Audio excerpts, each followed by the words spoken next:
Let us continue our discussion of Hamiltonian dynamics.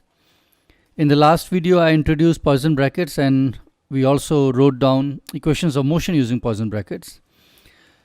And today we will start building up towards what we call canonical transformations. Okay, so that's the thing which we have planned for this video.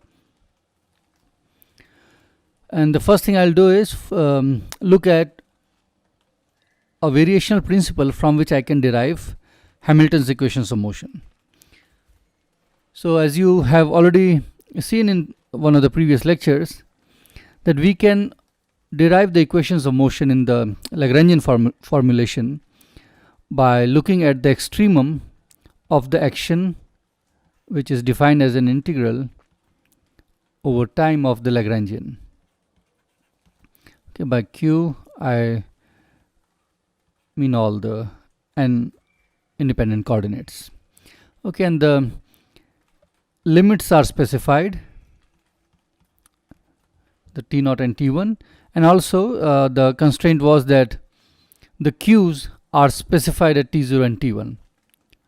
Okay, and we were looking for the conditions which will extremize S, and we obtained the Euler-Lagrange equations from there. Okay, now we have already introduced the Hamiltonian through Legendre transformation.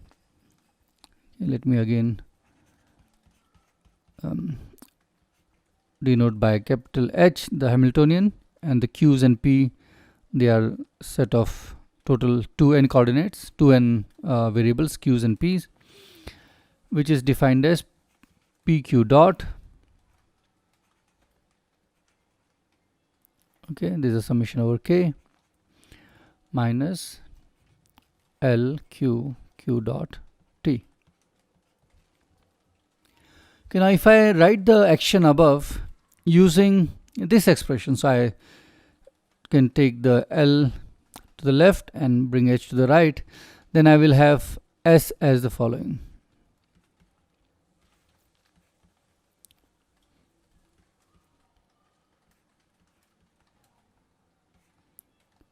PQ dot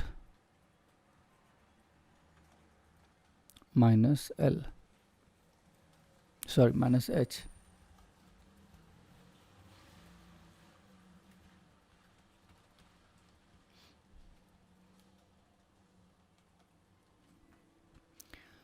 Okay.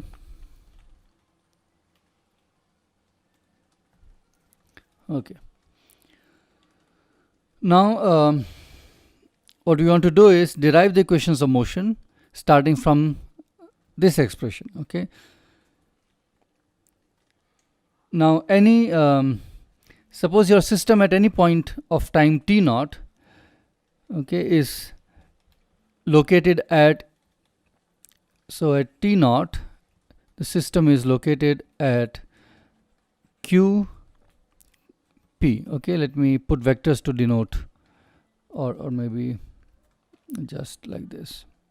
Okay, now I should not use curly brackets, it may confuse with, okay, let's write this way. So let's say it is here.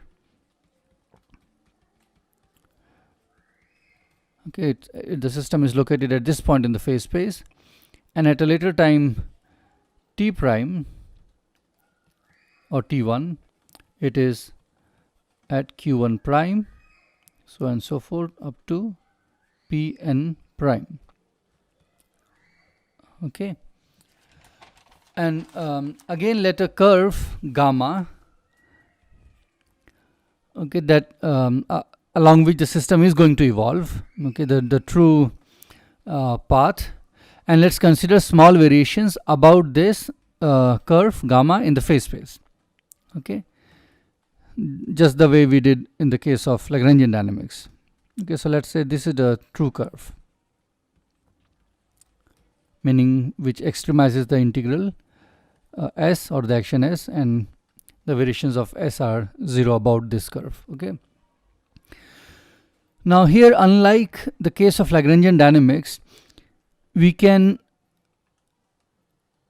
treat not only the Q's but also the P's independent and vary them independently. Okay, so in the Lagrangian dynamics, when we were doing a variation of the action, we were only changing the cues, right? We were varying only the cues. But now in Hamiltonian dynamics, in addition to cues, I will take p's also independently and vary them. Okay, so the that is what I'm going to do. So let me write it down. So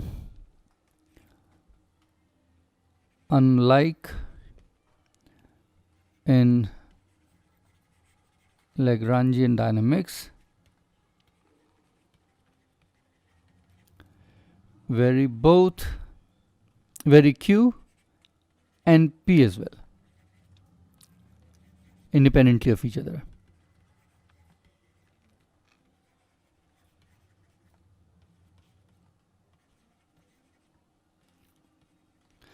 Okay, so that's what you do, and you run the arguments which we have already used when we were looking at the variations in the case of Lagrangian dynamics, and show that this is easy, so I'll leave it as an exercise. Show that if gamma is stationary curve,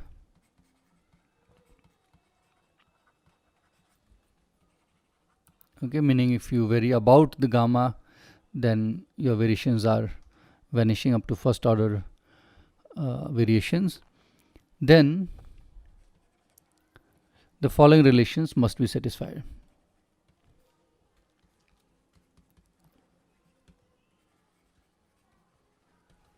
Or following conditions must hold true, or following equations must hold true, should be satisfied.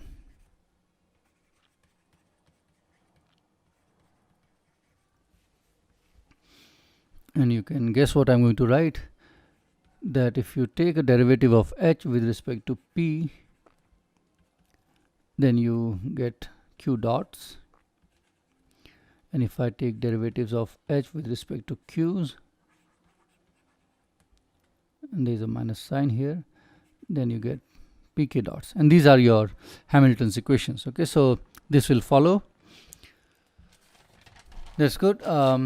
Now I want to make some remarks which will clarify what we have done here, and hopefully will not leave any confusions. So let's take the case of a single free particle. Okay, so some clarifications or remark. So imagine you have a free particle which is by free I mean that there are no forces acting on this, okay, and it is moving in one dimension, and let us say that coordinate is denoted by x. Okay, now suppose that this particle is at x naught at time t naught, so it is at t naught located at x naught, okay, and it reaches at t1 position x1.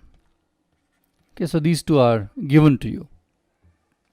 Now you already know what the actual motion would be. It will just go in a straight line from x0 to x1. Let's say it is Cartesian space. Okay, so it goes from x0 to x1, and the velocity will be constant. Okay, it will not change, or equivalently the momentum will be constant. Okay, that's what the real trajectory would be. Okay, but let's see how it goes when we are trying to look at the variations of the action. Okay, for this case, so let's consider then a virtual path. So consider a virtual path or a variation of the path gamma. In this case, gamma is the straight line connecting the 2 points. Okay, and of course it should also have the velocity should be constant along this line, because there are no forces. So consider variation of the path gamma, okay, and which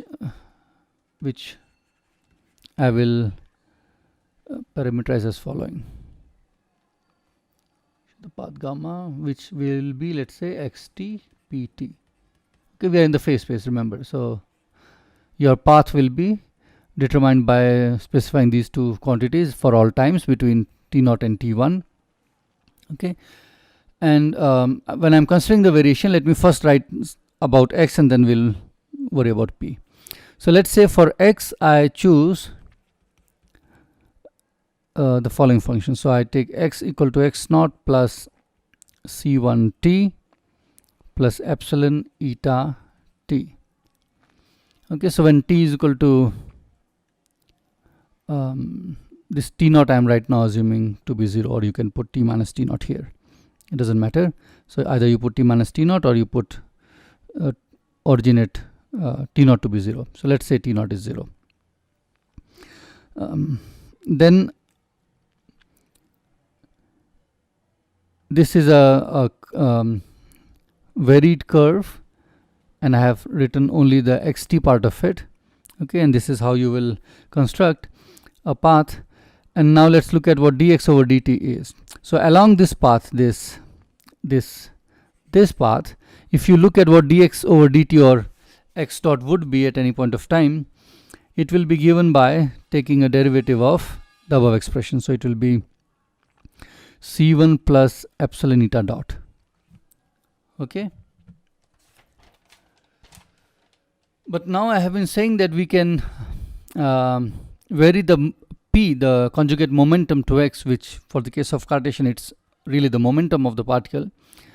We can vary that independently, okay, in here. So if I do so, then it is clear that the relation between the velocity and the momentum, which you know which is there, will not hold true on an arbitrary path which you consider in the phase space. Okay, I hope this point is clear. So x of t is given, I take the derivative, I get x dot, but as I am saying that I can treat x and p independently, so which means that the deviations of the deviated path which I take, okay, here if you go along this path, the momentum at different points of time will not be related to the velocity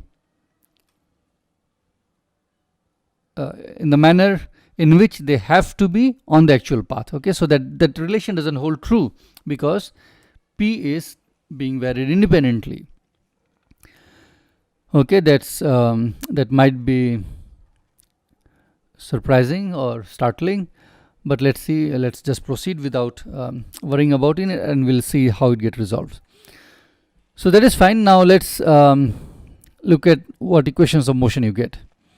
Okay, so if I derive the equations of motion, now if I derive equations of motion,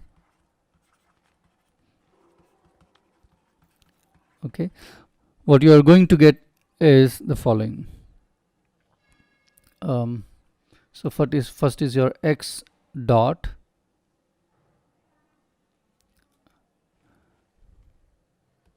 will be delta h over delta p, and the second equation will be your p dot will be delta h over delta q or x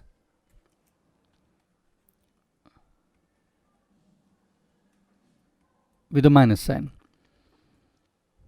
Okay, so now here you see, if you look at this first set, first equation, or corresponding the first set of equations in any general for any general system, then here you will get, for example, in this case, you will get x dot is equal to p over m. Okay, which is just saying that the velocity times the moment mass is the momentum. Okay, and this is anyway your equation of motion, this one. So you see that even though on varied paths your relation between velocity and momentum, this relation was not holding true, okay, but when you are looking at the actual path, actual trajectory taken, then one set of the equations of motion, the first set, which involves the q dots, okay, that ensures that the relation between the velocities and the conjugate momenta, that is restored. Okay, so this is the purpose of the first set of equations, and the second set is truly the equations of motion for the system. Okay, it gives you the rate of change of momenta. But anyhow, as far as the Hamiltonian dynamics is concerned, for us both sets are truly the equations of motion, and we do not distinguish between them. But this is one thing which I wanted to remark. So let me write it down here. So what I have concluded is that the first or one half of Hamilton's equations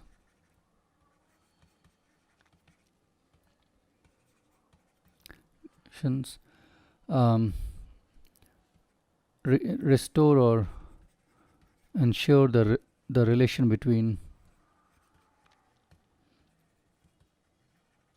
q dots and p's. Okay, and the other half gives you equations of motion, looking from the Lagrangian point of view. But as I said, for us all the equations are equations of motion here. Okay, and just to complete this, if you already know what Hamiltonian will be for this case, it will be just p square over 2m, which means that it will not depend on x,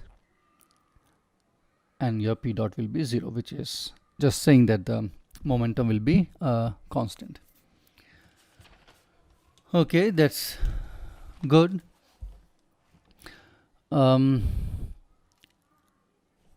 Now let me say, okay, now let's start progressing towards canonical transformations. So before I do that, I will talk about a very simple transformation. So let's say you have generic system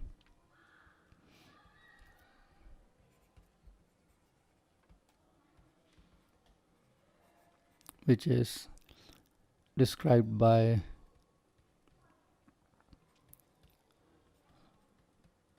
these coordinates and momenta. Okay, and your Hamiltonian is a function of all these q's and p's and possibly time.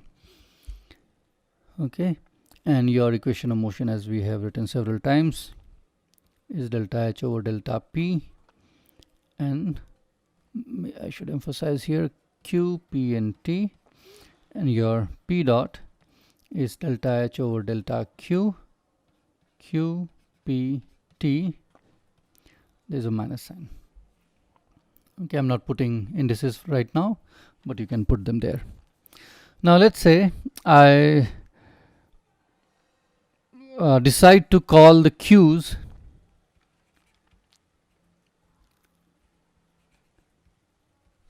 to be capital P's and p's, the small p's, to be capital Q's. When I can do that, if I do this and I try to look at the equations of motion, how they appear, you will see that you get immediately delta h over, so the small p is being called q now. Okay, this thing is being called q, p, q, t, and this will be, the q is p, so it becomes p dot, and the second one becomes delta h over, the q becomes p, there's a minus sign, q becomes p, q, t, and this will be q dot. Okay, and you see that the signs are off, so clearly this is not working. What I can do is, instead of this, I can put a minus sign here, and if I do so, okay, and put a minus q here, which will bring a minus here, and minus q, which will, because of this will go away, the minus on this side. Okay, and then you get your familiar canonical equations or familiar Hamilton's equations. So you see, what I have done is have gone from QP to a new set of variables where I have labeled the coordinates as momenta. Let me call the p's as momenta and the small p's at q, and still the equations of motion hold true in the canonical form. Okay, which means that which just emphasizes our point that I can treat them all at equal footing instead of distinguishing them as coordinates and these as conjugate momenta. I treat them all at the same footing, and that is why these are more simply just called canonical coordinates. Instead of saying these are coordinates and those are momenta, you say canonical coordinates. So the q's and p's, henceforth I will be mostly referring to them as the canonical coordinates. Okay, let's see.